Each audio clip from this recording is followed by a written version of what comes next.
નમસ્કાર, હું છું પ્રિયા અને તમે જોઈ રહ્યા છો જનતા કી જાણકારી ન્યૂઝ। નજર કરીએ આજના સમાચાર ઉપર। બનાસકાંઠા જિલ્લાના સુઈગામ તાલુકાના ધ્રેચાણા ગામે આંજણા સમાજ પ્રેરિત સંસ્કાર સિંચન શિબિર યોજાઈ હતી,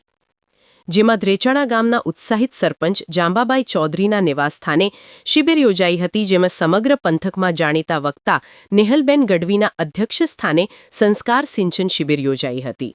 જેમાં નેહલબેન ગઢવીએ આજના ટેકનિકલ યુગમાં કેવી રીતે સમાજનું જતન કરવું તેમજ શિક્ષણ, ખેતીવાડી અને નાના બાળકોને મોબાઈલ આપવાથી થતી અસરો ઉપર ભાર મૂકીને નેહલબેન ગઢવીએ સરસ સ્પીચ આપી હતી, જેમાં સમગ્ર કાર્યક્રમની શરૂઆત દીપ પ્રાગટ્ય કરીને કરવામાં આવી હતી, જ્યારે કટાવધામના મહંત શ્રી જયરામદાસ બાપુએ પણ આવેલ લોકોને શિક્ષણ તેમજ ખેતીવાડી તરફ વળીને સમાજને આગળ વધવા આહ્વાન કર્યું હતું।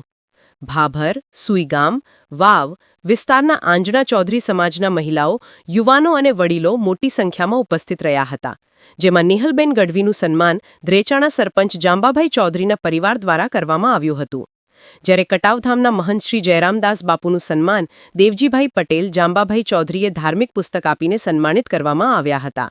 સમગ્ર કાર્યક્રમનું સ્ટેજ સંચાલન શિક્ષક પ્રકાશભાઈ ચૌધરી દ્વારા સુંદર રીતે કરવામાં આવ્યું હતું। અહેવાલે બાબુભાઈ ચૌધરી, ભાભર। નમસ્કાર। આજે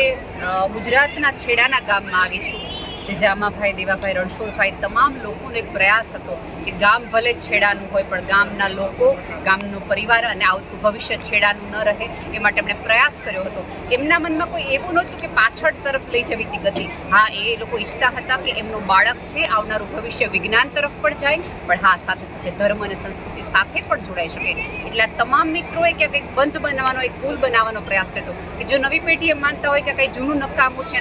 જૂની પેઢી એવું માનતા હોય કે નવું નકામું છે, આ બંનેને સમજાવવાનો એક સુંદર પ્રયાસ થતો। બહુ બધા કાર્યક્રમો થતા હોય છે, જમણવાર થાય, દાંડિયા રાસ થાય, લગ્ન થાય, ગીતો થાય, બધું થાય, પણ ક્યારેય કોઈ આપણે ત્યાં રસીના કેમ્પ થાય, લોહી દેવાના કેમ્પ થાય, જેથી કરીને બધું બચી જાય, શરીર બચી જાય, એની માટે આટલા બધા પ્રયાસ થાય, મનને આનંદ થાય એ માટે આટલા બધા પ્રયાસ થાય, પણ ભવિષ્ય અને સંસ્કારને આત્મા ઘડાય એવા કાર્યક્રમો બહુ જ ઓછા થાય છે। અને મને બહુ જ કહેતા અભિનંદન, આનંદ થાય છે કે સુઈગામના આંજણા સમાજ આખા પરિવારે, ચૌધરી પરિવારે એવો કાર્યક્રમને ઉપક્રમ ગોઠવ્યો જેથી 2 કલાકની અંદર હજારો લોકોએ એક ચિત્તે પોતાની વાત નીકળી અને ક્યાંક એકની આંખમાંથી આંખ નીકળતા આંસુ એની સાબિતી છે કે એને આજ પણ સ્પર્શી રહ્યું છે અને એમને ગઈકાલની યાદ